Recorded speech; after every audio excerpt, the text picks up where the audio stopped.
फरीदाबाद से पूर्व सांसद अवतार सिंह भड़ाना ने थामा इनेलो का दामन। दिल्ली में अभय चौटाला और अशोक अरोड़ा की मौजूदगी में हुए शामिल। कुरुक्षेत्र पहुंचे सांसद दीपेंद्र हुड्डा ने बीजेपी पर साधा निशाना। कैथल रैली में हुई वोटिंग की निंदा तो प्रदेश अध्यक्ष अशोक तंवर बोले, कल का दिन काले दिवस के रूप में किया जाएगा याद। गठबंधन पर हजका सुप्रीमो कुलदीप बिश्नोई का बयान, कहा 2-3 दिन में बीजेपी करेगी स्थिति साफ। 2011 की शर्तों पर रहेगा गठबंधन। कैथल रैली में सीएम के खिलाफ वोटिंग की निंदा। पार्टी छोड़ने वाले नेताओं पर इनेलो नेता अभय चौटाला का बयान, कहा दोबारा पार्टी में आएंगे नेता तो पहले जैसा होगा मान सम्मान। सीएलयू सीडी मामले में राव नरेंद्र समेत 4 विधायकों को हाईकोर्ट से झटका। पंजाब हरियाणा हाईकोर्ट ने राहत देने से किया इनकार तो लोकायुक्त कोर्ट ने आरोपियों में दाखिल किया जवाब। 2031 फरीदाबाद डेवलपमेंट मास्टर प्लान के ड्राफ्ट पर पंजाब हरियाणा हाईकोर्ट ने लगाई रोक। कहा एनसीआर प्लानिंग बोर्ड के तहत ड्राफ्ट नहीं, 16 सितंबर को होगी अगली सुनवाई। नारनौंद में इज्जत की खातिर युवक का कत्ल, लड़की के घर से बरामद हुआ शव। मामला दर्ज कर तफ्तीश में जुटी पुलिस। और पंचकुला में मनचलों की हरकत से तंग आकर नाबालिग छात्रा ने दी जान। जहरीला पदार्थ पीकर के खुदकुशी, एक आरोपी गिरफ्तार।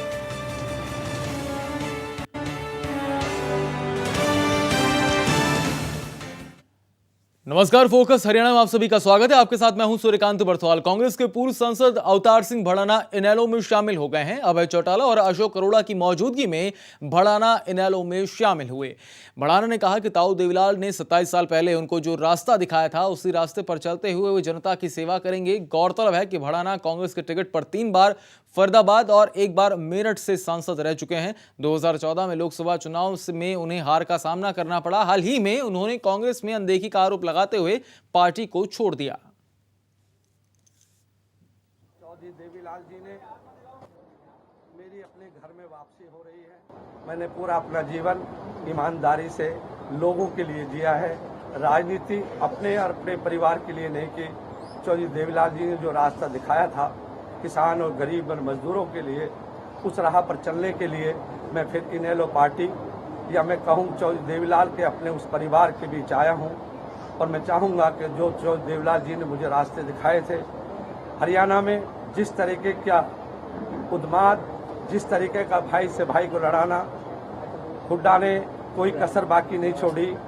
सिखों को आपस में लड़ाना, हिंदू और मुसलमानों को बांटना, जाट और नॉन जाट का जहर फैलाना, ये सारे जब कारनामे आए सामने तो लगा कि प्रदेश के हित में हमें फिर अपने उसी राह पर जाना है।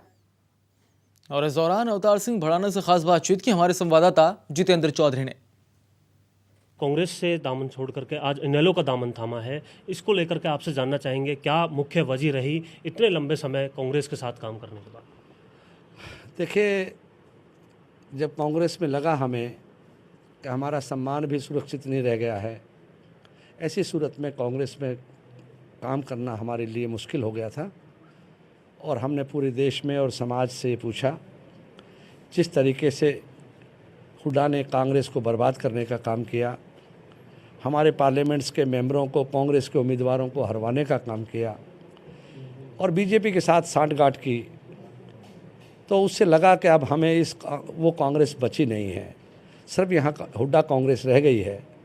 तो हमें लगा कि और जब हुड्डा ने कांग्रेस के लिए काम करना बंद कर दिया, कांग्रेस को ख़त्म करने का काम किया, वहीं उन्होंने बीजेपी के उम्मीदवारों को जितवाने का रणनीति बना ली, सांठगांठ कर ली। तो उस सूरत में हमें कांग्रेस में बने रहना उचित नहीं था। हमने पार्टी छोड़ दी। हमें उम्मीद थी कि हमारी नेता सोनिया गांधी जी ज़रूर हमारी बात सुनेंगी, आखिर किसी न किसी की तो सुनेंगी। एंट्री कमेटी बनी, उसमें कहा गया कि वो सब नेताओं के हरियाणा के चुनाव को लेकर सारी बातें उनको बताई जाएंगी, उसके बाद उस पर एक्शन होंगे।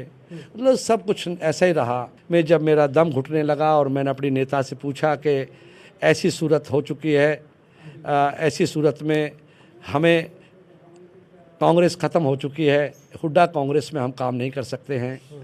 जब सोनिया जी ने हमारी कोई बात नहीं सुनी, तो हमने निर्णय लिया और हमने पूरे समाज और देश से पूछा कि ऐसी परिस्थितियों में क्या करना चाहिए। तो उन्होंने कहा ठीक है, कांग्रेस छोड़ देनी चाहिए, जहां इंसान का सम्मान ना हो वहां नहीं रहना चाहिए। और फिलहाल यह वक्त हो चला छोटे से ब्रेक का, फौरन हाजिर होंगे।